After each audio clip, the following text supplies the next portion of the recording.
Hello, happy Tuesday night.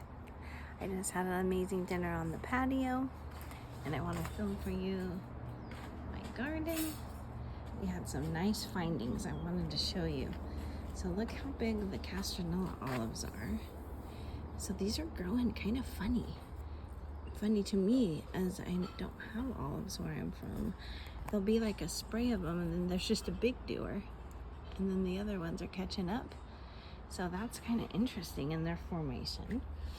Here are my little maple seedlings, my bonsai planters. So I've got 4 of those going. They're happy. I have 3 lemons. So it keeps perpetually setting and aborting the fruits. So here's this one. See this little one? There's more. And this one's staying on, but they'll just drop. So something in it, they're not happy. So I gave it a little more fertilizer. And then these olives are looking really good. Carrots and herbs. So here's my chives. I cut them back and they really prefer it. They send up more. I'm gonna make some chive pasta. So you take the chives, blend them up so you've made a thick liquid, and I like an egg. I like egg pasta. I like the texture. So I'm going to make some of that with the basil. This is the Amish paste. So when I go to Auntie Pie's house to see the whole field of them, it's going to be wild. So I just counted 1, 2, 3, 4, 5, 6, 7, 8. 8 paste tomatoes per plant. Didn't we count 35 plants? Anybody remember? And so I just picked a huge spray and sun-dried my cherry tomatoes in the oven. You slice them up, put them in a warm oven for like 170 degrees, as low as it goes, for a couple hours. An hour, shut it off and let it sit overnight. And they're the perfect texture. These are some great green onions. I'll be harvesting those in the lavender that I wanted to grow. These are kind of homely looking, but these are lemon cucumbers and they're making them. This one, I bought it at, I think, like the Weimar. Look at these doers. It's a pickling cuke, so they're real pokey. And they're meant for containers. And boy, was that true. Look at the root system. It's so happy in that container. And that is making the best fruit. Even though they're pickling cukes, I peel them and then eat them in hummus. This is pulling out of it. So here's my eggplant. It went through some stress, but you can tell the leaves are happy again, and the fruit did not abort. Shocked.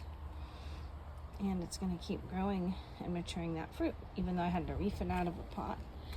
So the sun golds, making some more. These are so tasty. And basil, I grew that from seed, more basil. And when these sacks are done, I'm going to just empty this dirt, which is composted, mix it up, and have some containers. This is what the figs start to do when they're ripe. They start to droop and they get sticky. So this one's not quite ripe. This has a later flesh on it. So this will be a couple months. So tasty. And what else? Look at these pears.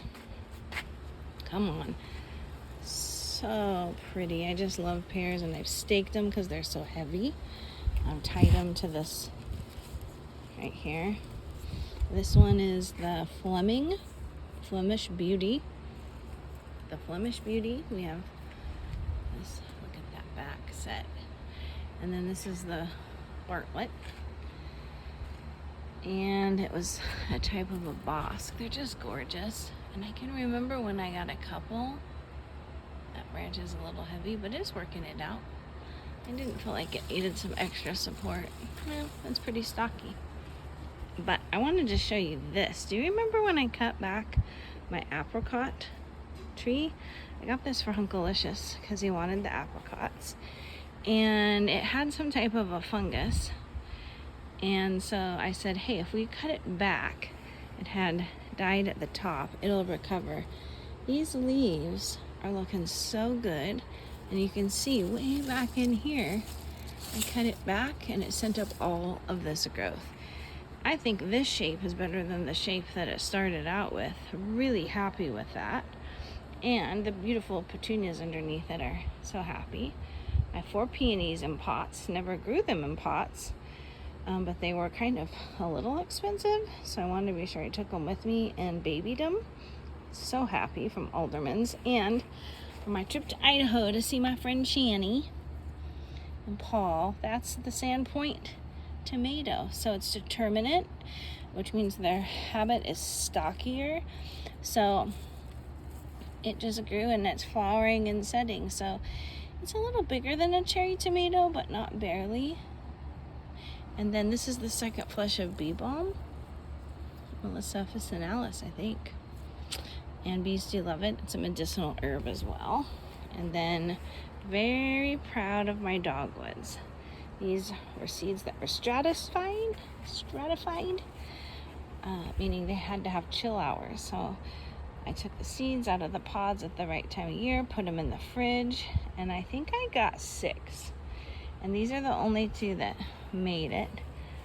Really, really nice tree. So they can live in, they just got potted up. They're very happy. So that's now about 8 feet tall. So one day they will go in the ground, but they can do a couple years in that pot. So that's the update on the container garden. The ugly hose, I know. I'm gonna put a soaker in, but it's relaxing to come water. Have a good night.